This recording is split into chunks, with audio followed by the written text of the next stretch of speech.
Welcome back, everybody.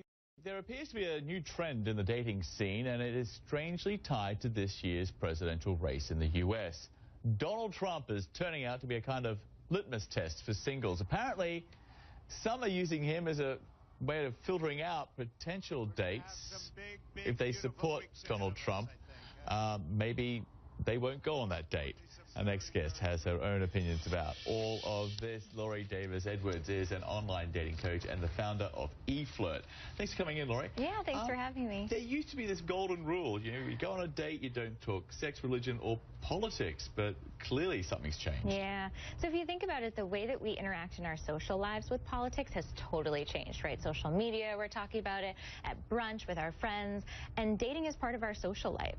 So it's feeling more comfortable for people to have these discussions on a first date now. But do people actually put this on their profile sites? Like, hey, be warned, I'm a Donald Trump supporter? It's more like no Trump supporters, please. It's more like a disclaimer for some people than it is that people are putting it out there that they support. What's the problem here, as far as, women, I guess, who it's more of a women issue when it comes to Donald Trump? Is it to do with the man or to do with his position on women or the allegations of sexual misconduct? Yeah, it's the allegations of sexual misconduct and the way that he's been portrayed as as dealing with women, really. Yeah. And so, but I've seen it be an issue for women and men. I see it more with women, for sure. But I think that part of the issue is how you have these conversations on a date, right? It's like if you come... Well, let's have the conversation now. Okay, so you're the Trump supporter, we're on the date. So how do you do it? So, well, if I were anything supporter, like, I would not initiate the political conversation, but so you initiate. Okay. Hi, I'm a Trump supporter. Want to get coffee? So what about Trump's policies is so interesting to you? What resonates He's not Hillary Clinton. The most? How about that?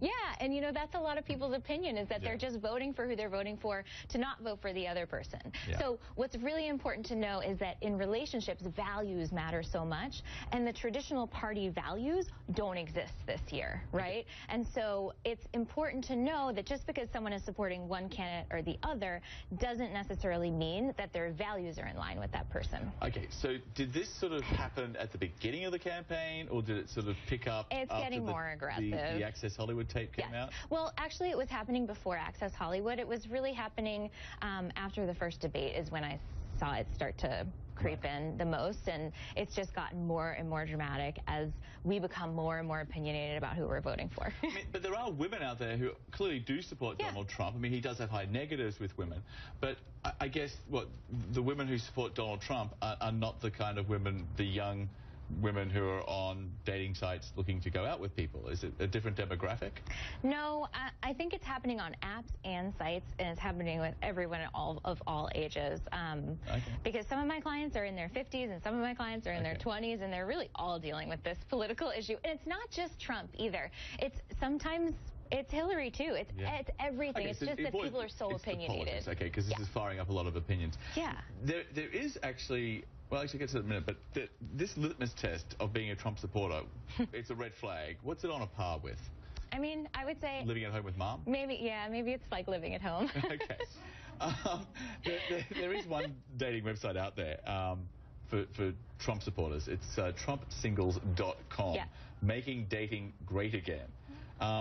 In this political environment, how hard is it for the average Trump supporter to get a date these days? Well, it's easier when you're on a site like that because you know that you're going to naturally have something in common. You know that this is not going to be an issue in a world where it's become such an issue. Even on an app like Bumble, for example, you can create filters, photo filters, that will overlay over your picture that will tell who you're voting for.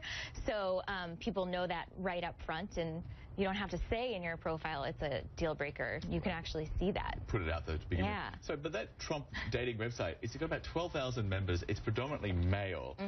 Do we know how their success or lack thereof is going? I don't know much about the success there. I mean, though it's really common for most sites to have more male members than female members. The men bring the women, but there's always more men on every platform. It's good to know. Okay, so it's the litmus test. It's the new world we're living in. Yeah. Okay. Well, Laurie, thanks very much.